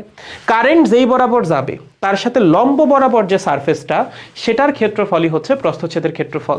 তাহলে কারেন্ট যাচ্ছে এই বরাবর, এটার সাথে লম্ব বরাবর সারফেস কোনটা? এটার সাথে লম্ব বরাবর সারফেস হচ্ছে এই যে এইটা। ওকে, এইটার যে সারফেস এরিয়া, সেটাই আমাদের প্রস্থচ্ছেদের ক্ষেত্রফল। বলো এটা সারফেস এরিয়া কত? দৈর্ঘ্য ইন্টু প্রস্থ। আয়তাকার সারফেস, দৈর্ঘ্য হচ্ছে 5, প্রস্থ হচ্ছে 3, তার মানে এটার সারফেস এরিয়া 5 × 3 15 মিটার স্কয়ার। শেষ। এখন তুমি মান বসাই দাও। রো এর মান কত? রো এর মান হচ্ছে 12।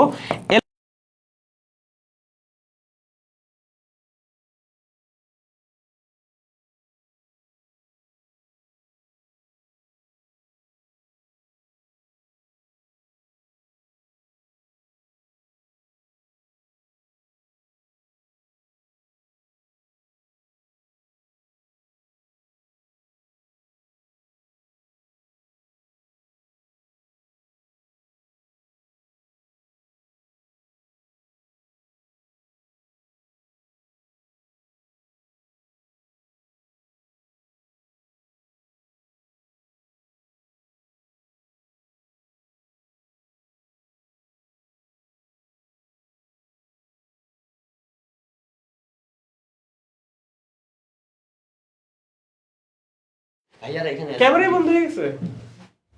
জি ভাই গরম হয়ে গেছে, এসিটা একটু চালাই। এখন কি উপায়? এখন এসি চালাইতে হবে না হলে। মানে ক্যামেরা কতক্ষণ পর অন হবে? ও ক্যামেরা অন হয়ে গেছে তো, অন হয়ে গেছে। আচ্ছা আচ্ছা আচ্ছা, ওকে, তাহলে তো হয়ে গেছে। মানে এসি অন রাখা লাগবে তাহলে। গাইস সরি, আমাদের ক্যামেরা গরম সহ্য করতে পারে না, ক্যামেরাই বন্ধ হয়ে গেছিল ভাই, কি একটা জ্বালা। ওকে দেখো বুঝছি কিনা, একদম সহজ। তাহলে এখান থেকে আমাদের রোধের মান আসতেছে 1.6, এই যে 1.6 অপশনের মধ্যে আছে, this will be the correct answer. একদম সহজ ভাই, এগুলো কঠিন কিছু না, এগুলো এমনিতেই সলভ করা যায়। ওকে, জাস্ট এই কনসেপ্টটা মাথায় রেখো। তুমি এল এর মান কোনটা নিচ্ছ এবং প্রস্থচ্ছেদের ক্ষেত্রফল কোনটা নিচ্ছ। এল এর মান নিব কোনটা, যেই বরাবর কারেন্টটা যাবে সেই বরাবর যে অতিক্রান্ত দৈর্ঘ্য বা দূরত্ব সেটা হচ্ছে আমাদের এল, এবং যেই বরাবর কারেন্ট যাবে তার সাথে লম্ব বরাবর যে সারফেসটা অবস্থান করবে সেটা আমাদের প্রস্থচ্ছেদ, এবং সেটার যে ক্ষেত্রফল সেটাই প্রস্থচ্ছেদের ক্ষেত্রফল হিসাবে আমরা কাউন্ট করবো। সো আমাদের কারেন্ট গেছে 2 মিটার বরাবর, তার সাথে লম্ব বরাবর ক্ষেত্র বা সারফেস হচ্ছে এইটা, সো এটার যে ক্ষেত্রফল সেটাই হবে আমাদের প্রস্থচ্ছেদের ক্ষেত্রফল। বুঝে গেছি? কোনো কনফিউশন নাই? গুড। নেক্সট আসো পরেরটা। কি বলছে? বলছে একটা ফাঁপা সিলিন্ডার। হ্যাঁ, কি একটা ফাঁপা সিলিন্ডার, এর ভেতরের ব্যাসার্ধ দেওয়া আছে, বাইরের ব্যাসার্ধ দেওয়া আছে, দৈর্ঘ্য দেওয়া আছে, আপেক্ষিক রোধ দেওয়া আছে। বলছে দৈর্ঘ্যের সমান্তরালে রোধ কত। আচ্ছা, দৈর্ঘ্যের সমান্তরালে রোধ কত মানে কি? মানে দৈর্ঘ্য বরাবর যদি কারেন্টটা ফ্লো করে বা কারেন্ট প্রবাহিত হয় তাহলে সে কতটুকু রোধ ফেস করবে। প্রথমত আমরা একটু সিলিন্ডারটাকে দেখি। হ্যাঁ, এই হচ্ছে আমাদের সেই সিলিন্ডার, অমায়িক একটা সিলিন্ডার। এটা আবার কিছুটা ফাঁপা, মানে পুরোপুরি ফাঁপা না। টিস্যুর বক্স আছে না, মানে এটা টিস্যুর বক্সের মতো, যে টয়লেট টিস্যুর যে বক্সগুলো হয় সেটাই, ঠিক আছে? ওকে, এই আমাদের সিলিন্ডার। ওকে, এটার দৈর্ঘ্য কত বলো? দিয়ে দিস, এটার দৈর্ঘ্য হচ্ছে 5 মিটার। তার মানে এই বরাবর যে ডিস্টেন্সটা, দ্যাট ইজ 5 মিটার। কত? 5 মিটার। দুইটা ব্যাসার্ধ আছে, যেহেতু মাঝখানটা ফাঁপা। ভিতরের যে ব্যাসার্ধ সেটা হচ্ছে 2 মিটার, আর বাইরের যে ব্যাসার্ধ সেটা হচ্ছে 4 মিটার। সো আমাদের এখানে দুইটা ব্যাসার্ধ, একটা ভিতরেরটা আর একটা হচ্ছে বাইরেরটা। এটা হচ্ছে 2 মিটার, এটা হচ্ছে 4 মিটার।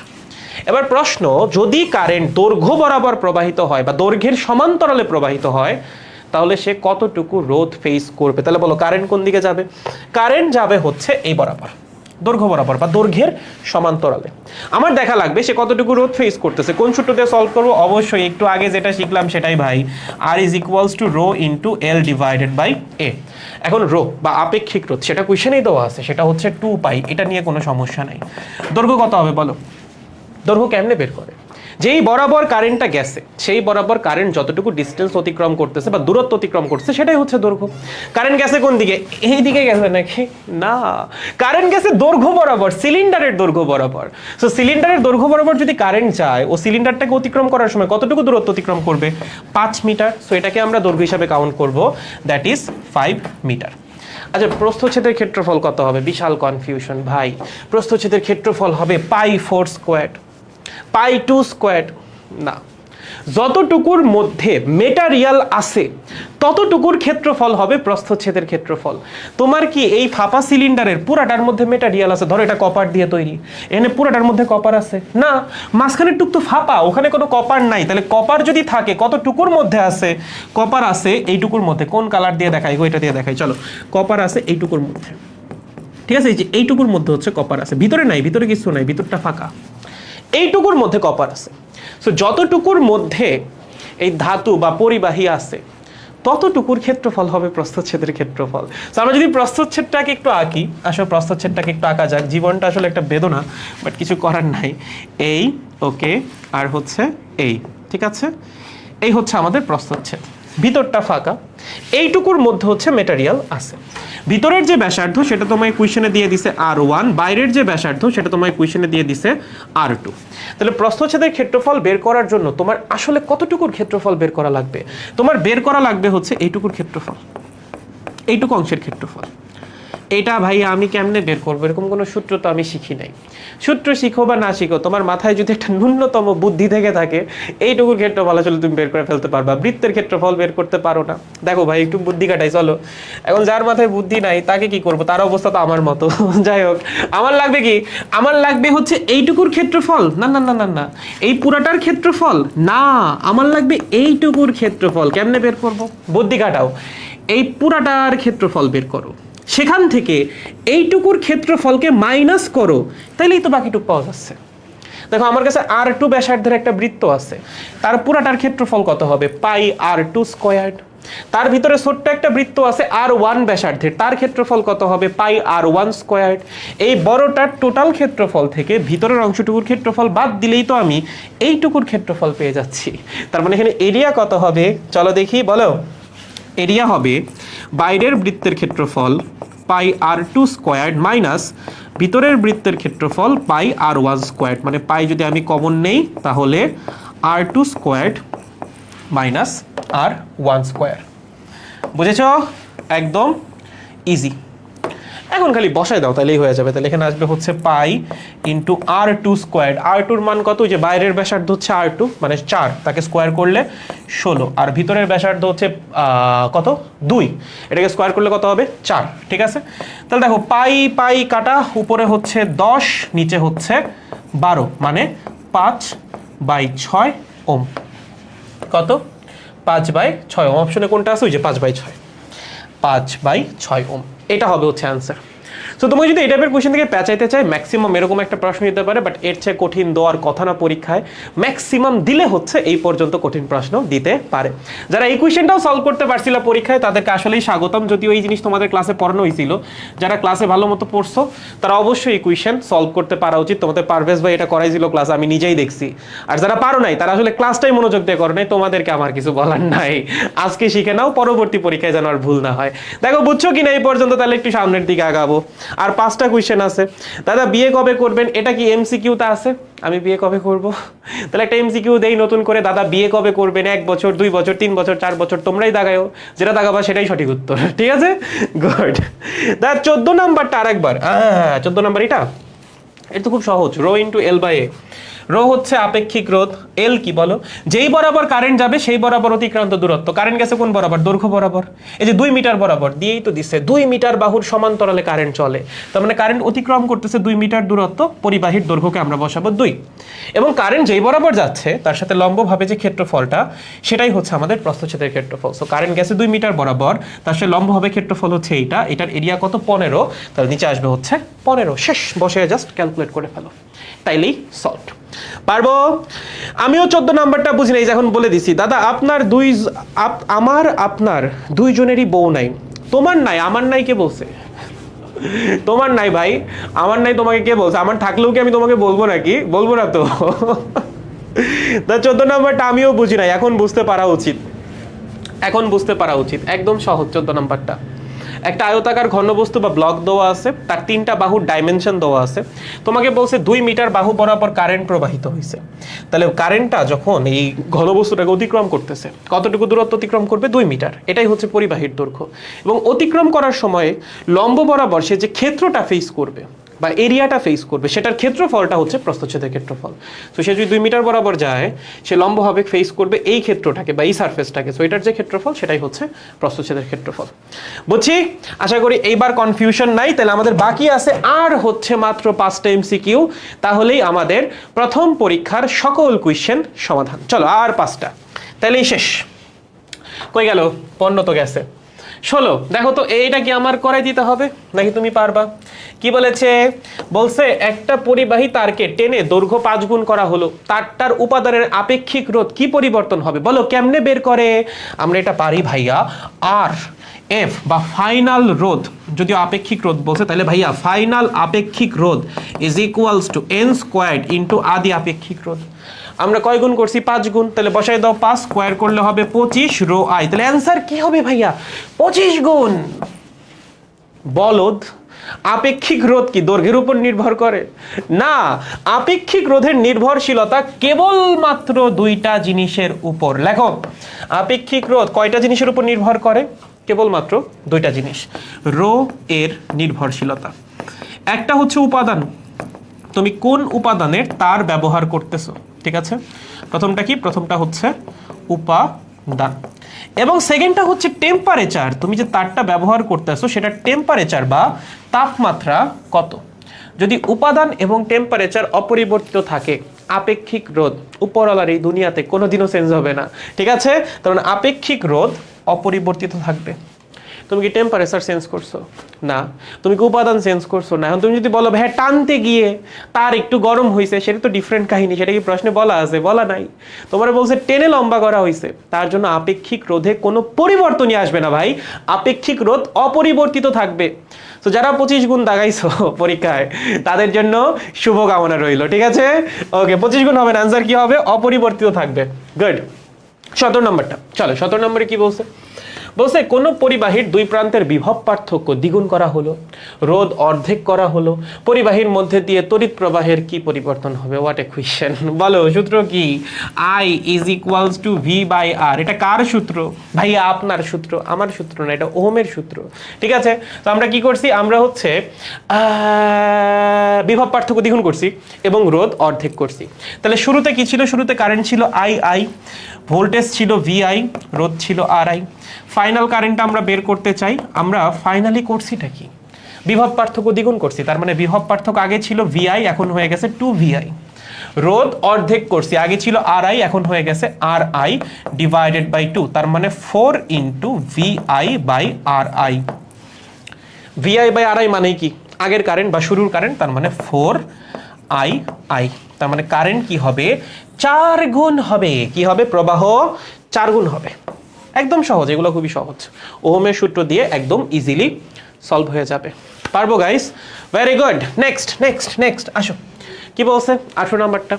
বলছে তড়িৎ প্রবাহ বনাম সময়ের লেখচিত্রের নিচের অংশের ক্ষেত্রফল কি নির্দেশ করে? হ্যাঁ, এই যে বুদ্ধি কাটাতে হবে, বুদ্ধি না কাটালে কিন্তু জীবন এখানে অর্ধেক শেষ, ঠিক আছে? আমাদের একটা গ্রাফের কথা বলছে, কিসের? I ভার্সেস টি এর। এই হচ্ছে কারেন্ট, এই হচ্ছে টাইম। ধরো আমি তোমাকে এরকম একটা গ্রাফ দিলাম, কিরকম একটা গ্রাফ? এরকম একটা গ্রাফ। এটা হচ্ছে কারেন্টের গ্রাফ, ওকে? কার সাপেক্ষে? টাইমের সাপেক্ষে। মানে কারেন্টটাকে যদি আমি টাইমের ফাংশন আকারে প্রকাশ করি, আমি এরকম একটা গ্রাফ পাচ্ছি। আচ্ছা, এই গ্রাফের নিচের অংশের ক্ষেত্রফল মানে কি বলো? এই গ্রাফের নিচের অংশের ক্ষেত্রফল মানে হচ্ছে এই যে এই এরিয়াটা, এইটা, ওকে? আচ্ছা, একটা গ্রাফের নিচের অংশের ক্ষেত্রফল কেমনে পাওয়া যায়? ইন্টিগ্রেশন করে। এই ক্ষেত্রফল মানে কি জানো? এইটার এরিয়া মানে হচ্ছে, যখন ইন্টিগ্রেশন করবা তখন আরো ভালো মতো জানবা, ইন্টিগ্রেশন অফ আই ডিটি। আর কারেন্ট বা আই ভার্সেস টাইমের যে গ্রাফ, তার নিচের অংশের ক্ষেত্রফল কি ইন্ডিকেট করে? ইন্টিগ্রেশন অফ কারেন্ট, কার সাপেক্ষে? টাইমের সাপেক্ষে। যে কোনো ক্ষেত্রে ধরো আমি তোমাকে ওয়াই ভার্সেস এক্স এর গ্রাফ দিলাম, দিয়ে বললাম তার নিচের অংশের ক্ষেত্রফল কি মিন করতেছে? ওয়াই এর ইন্টিগ্রেশন এক্স এর সাপেক্ষে। সিমিলারলি আই ভার্সেস টি এর যে গ্রাফ, তার নিচের অংশের ক্ষেত্রফল কি ইন্ডিকেট করবে? কারেন্টের ইন্টিগ্রেশন, কার সাপেক্ষে? টাইমের সাপেক্ষে। এবার তুমি বলো, কারেন্টকে টাইমের সাপেক্ষে ইন্টিগ্রেশন করলে কি পাওয়া যায়? প্রবাহিত চার্জ। সো টেকনিক্যালি নিচের অংশের ক্ষেত্রফলটা প্রবাহিত চার্জকে ইন্ডিকেট করতেছে। দেখো, বিভব পার্থক্য না, রোধ না, তারণ বেগ না, মোট প্রবাহিত আধান বা charge. This is our final answer. সুন্দর না? খুবই সুন্দর প্রশ্ন, কিন্তু অনেকেই তোমরা রোধ দাগাই দিবা, রোধ কিন্তু হবে না। এটা কিন্তু ভোল্টেজ বনাম কারেন্টের গ্রাফ না, ঠিক আছে? যে ওইটা ঢাল থেকে আমার রোধ বেরোবে না, এটা কারেন্ট বনাম টাইমের গ্রাফ। কারেন্ট বনাম টাইমের যে গ্রাফ, তার নিচের অংশের ক্ষেত্রফল সবসময় প্রবাহিত চার্জকে ইন্ডিকেট করবে বা কারেন্টের ইন্টিগ্রেশনকে ইন্ডিকেট করবে টাইমের সাপেক্ষে, এবং টাইমের সাপেক্ষে কারেন্টের যে ইন্টিগ্রেশন, সেটা টেকনিক্যালি ওই টাইমে প্রবাহিত টোটাল চার্জ। ওকে, গুড। নেক্সট আসো, 19 নাম্বার কি বলছে? একটা তারকে টেনে এমনভাবে লম্বা করা হলো যে এর ব্যাসার্ধ পূর্বের ব্যাসার্ধের 1/3 গুণ হয়। নতুন রোধ কত গুণ হবে? এটা আমি করাবো, এটা আমি করাবো না, এটা আমি করাইছি, অনেকবার করাইছি, আর করাবো না। এটা কি? এটা হচ্ছে হোমওয়ার্ক। এটার সলিউশন তোমরা আমাকে এখন কমেন্টে বলবা, আমি বলবো না। একটু আগে শিখাইছি প্রস্থচ্ছেদের ক্ষেত্রফল দেওয়া থাকলে কেমনে বের করে, বলো দেখি কেমনে? ফাইনাল রোধ ইজ ইকুয়ালস টু ইনিশিয়াল রোধ ডিভাইডেড বাই এম স্কোয়ার্ড। এমটা কি? প্রস্থচ্ছেদের ক্ষেত্রফল। আমরা কয় গুণ করছি? সো ব্যাসার্ধ যদি 1/3 গুণ করি, প্রস্থচ্ছেদের ক্ষেত্রফল হবে 1/9 গুণ, রোধ হবে হচ্ছে 9 গুণ, ঠিক আছে? 9 গুণ না, 9 এর স্কোয়ার 81 গুণ হবে। 81 গুণ আছে না? অ্যান্সার 81 গুণ হবে। কই এটা বাসায় করে অ্যান্সার 81 গুণ হবে। আর তোমরা চাইলে কমেন্টে অ্যান্সার জানাইতেও পারো, যদিও অ্যান্সারটা আমিই বলে দিলাম তোমাদের হয়ে, ঠিক আছে? আসো লাস্টেরটা, আজকে লাস্ট এমসিকিউ, তাহলেই শেষ। কি বলছে? বলছে দুইটা ভিন্ন উপাদানের তারের প্রস্থচ্ছেদের ক্ষেত্রফল এ এবং প্রবাহিত কারেন্ট সমান। প্রথম দুইটা তারের মুক্ত ইলেকট্রনের ঘনত্ব দ্বিতীয় তারের, আচ্ছা প্রথম তারের মুক্ত ইলেকট্রনের ঘনত্ব দ্বিতীয় তারের দ্বিগুণ, তাহলে তাদের তারণ বেগের অনুপাত কত? ভাই বলো, প্রথমটার তারণ বেগ হবে I1 divided by N1 A1 E। দ্বিতীয়টার তারণ বেগ হবে I2 divided by N2 A2E। আমার কি লাগবে তারণ বেগের অনুপাত, তাই তো V1 বাই V2 মানে I1 by I2 multiplied by N2 by N1 multiplied by A2 by A1। Ratio নাও, এটাই আসবে। ঠিক আছে ভাইয়া, ই বাই ই তো লিখলেন না, কাটাকাটিই যাবে ভাই, লিখে কি হবে? যে জিনিস কাটা যাবে সেটা লিখে কোনো লাভ আছে বলো? তবুও ভাই আমরা তো যেটা কাটা যায় সেটা নিয়েই পড়ে থাকি। এটাই জীবন। তোমার জীবনে যা কিছুতে লস আছে তুমি সেগুলোর পিছনে সময় বেশি দিবা সব সময়, যাতে লাভ আছে মানুষ আসলে তার পিছনে সময় দেয় না। যেমন এই মুহূর্তে তোমার জীবনে সবচেয়ে বেশি লাভ কিসে? কার কথা মাথায় আসছে? পড়াশোনায়, অন্য কোনো কিছুতে না। তুমি কি পড়াশোনা করো? করো তো না। যেটাই লস তুমি সেটার পিছনে তীব্র সময় ঢেলে দাও। যাই হোক, চলো, আমাদেরকে বলছে দুইটার প্রস্থচ্ছেদের ক্ষেত্রফল সমান, তার মানে A1 আর A2 এর মান সমান, কেটে দাও। দুইটার মধ্যে দিয়ে প্রবাহিত কারেন্ট সমান, তার মানে I1 I2 সমান, কেটে দাও। দুইটার চার্জ ঘনত্ব কি সেম? না না না, এটা সেম না, এটা কাইটো না। কিন্তু আবার তোমাকে বলছে প্রথম তারের মুক্ত ইলেকট্রন ঘনত্ব দ্বিতীয় তারের দ্বিগুণ, তার মানে N1 এর মান হচ্ছে 2N2। আমার লাগবে কি N2 ডিভাইডেড বাই N1, সেটার মান হবে হাফ। এটাই অ্যান্সার। অ্যান্সার কিন্তু 2:1 হবে না গো, অ্যান্সার হবে কি 1:2। দেখো পারছো কিনা, কারো কোনোটা নিয়ে কনফিউশন আছে কিনা? আদারওয়াইজ আমাদের সলভ ক্লাস ডান। ওকে, দেখেন বুঝছি, বুঝলে হয়ে গেছে। ডি অ্যান্সার হবে। আরে সেরা। চয়তো পরবর্তী ক্লাস আবার কবে হবে? কালকে হবে। আমাদের তো রেগুলারলি ক্লাস চলতেছে। তোমাদের সোমবার ক্লাস হবে, বুধবার ক্লাস হবে, এবং পরবর্তী যে শনিবার সেখানে গিয়ে তোমাদের ক্লাস কমপ্লিট হয়ে যাবে চলতরিতেরটা। দেন আমরা একটা মেগা এক্সাম নিব সোমবার, হোপফুল একটা বড় এক্সাম হবে 50টা MCQ এর উপর। সেই এক্সামে গিফটও থাকবে, সেটারও একটা সলভ ক্লাস নেওয়া হবে, সমস্যা নাই। এবং তারপর নির্বাচনের জন্য আমরা হয়তো 3 বা 4 দিনের একটা বন্ধ দিব। তারপর আমরা প্রাইভেট ব্যাচেও ক্লাস শুরু করব এবং ফ্রিতেও আরও একটা চ্যাপ্টার পড়ানো শুরু করব। ওকে, সি অ্যান্সার হবে। হ্যাঁ, এটার অ্যান্সার সি। এই বেটা, এটার অ্যান্সার সি কেন হবে? এটার অ্যান্সার সি হবে না তো, এটার অ্যান্সার হচ্ছে বি হবে। তুমি সি কোনটার অ্যান্সার দিলা? ঠিক আছে, প্রমিত বিশ্বাস দাদা সহ লাইভে যারা আছে সবাই আমার বান্ধবী। নাউজুবিল্লাহ, আমি তোমার বান্ধবী কেমনে ভাই? কি অদ্ভুত কথাবার্তা। যাই হোক গাইস, শুনো, আমাদের সলভ ক্লাস ছিল, সলভ ক্লাস শেষ। এখন যেটা করতে হবে সেটা হচ্ছে ভর্তি হইতে হবে। কোথায়? আমাদের second paper academic two admission ব্যাচে, এবং অবশ্যই গেট 200 কুপন অ্যাপ্লাই করে ভর্তি হতে হবে। অ্যাপ্লাই না করলেও সমস্যা নেই, সেক্ষেত্রে তুমি 200 টাকা ডিসকাউন্ট পাবা না। আর যদি গেট 200 কুপনটা অ্যাপ্লাই করো, আমি আরেকবার লিখে দিই জাতির খাতিরে, গেট 200, তাহলে তুমি 200 টাকার ডিসকাউন্ট কুপন পেয়ে যাবে এবং 200 টাকা ডিসকাউন্টে ভর্তি হয়ে যেতে পারবা। ভর্তি হওয়ার জন্য আমাদের ওয়েবসাইটে যাওয়া লাগবে, ফিজিক্স অফ স্টুপিডে। আর যে কোনো দরকারে আমাদের পেজ বা হোয়াটসঅ্যাপে একটা নক করলেই হয়ে যাবে, বা গ্রুপের মধ্যে তুমি পোস্ট করতে পারো, কমেন্ট করতে পারো, আমাদের কেউ না কেউ এসে তোমাকে রিপ্লাই করে দিবে। ওকে, এবং অবশ্যই কুপনটা অ্যাপ্লাই করতে ভুলো না, গেট 200, তাহলে 200 টাকার ডিসকাউন্ট তোমার জন্য বরাদ্দ। ওকে, সো এটাই ছিল আমাদের প্রথম সলভ ক্লাস। আমাদের দেখা হবে আবার কবে গো? হবে, খুব দ্রুতই দেখা হবে, কারণ সেকেন্ড সলভ ক্লাসটাও আমিই নিব। সো সেকেন্ড সলভ ক্লাস নিয়ে তোমাদের সাথে খুব দ্রুত দেখা হবে। পরবর্তী যে সলভ ক্লাসগুলো সেগুলো হচ্ছে তোমাদের ইয়াসিন ভাই নিব। আবার এমনও হইতে পারে তোমাদের ইয়াসিন ভাই যদি ক্লাস নেওয়ার জন্য খুব বেশি উদ্গ্রীব হয়ে যায়, তাহলে সেকেন্ড সলভ ক্লাসে ভাইকে আমরা ঢুকাই দিব। 3 নাম্বারটা বা 4 নাম্বারটা হচ্ছে আমি নিব। ওকে, ঠিক আছে, তাহলে 50টা MCQ এর পরীক্ষার জন্য প্রস্তুত হন। বন্ধু বান্ধবদের জানাই দেন পরীক্ষার জন্য, এবং ক্লাস যেগুলো বাকি আছে সেগুলো দ্রুত কমপ্লিট করে ফেলেন। এই ক্লাসটা আমাদের YouTube channel physics of stupid upload হয়ে যাবে। তো যারা পরবর্তীতে ইউটিউব থেকে ক্লাস করতে চান অবশ্যই করতে পারেন। আপলোড হওয়ার পর আমরা পোস্ট করেও গ্রুপের মধ্যে জানাই দিব। তাহলে সবাই সেকেন্ড পেপার ব্যাচে ভর্তি হয়ে যেও, ফ্রি ক্লাসগুলো নিয়মিত করতে থাকো, বন্ধুদের সাথে গ্রুপটা শেয়ার করে দিও। দেখা হবে পরবর্তীতে অন্য কোনো দিন অন্য কোনো ক্লাসে। আজকের মতো গুড বাই। অলসো ক্লাস কেমন লাগলো কমেন্ট করে জানাই দিও, চাইলে একটা ছবি তুলে রাখতে পারো। ক্লাস কেমন লাগছে কমেন্ট করে না, সরি, পোস্ট করে জানাই দিও, ঠিক আছে? How you felt about the class. আজকের মতো গুড বাই।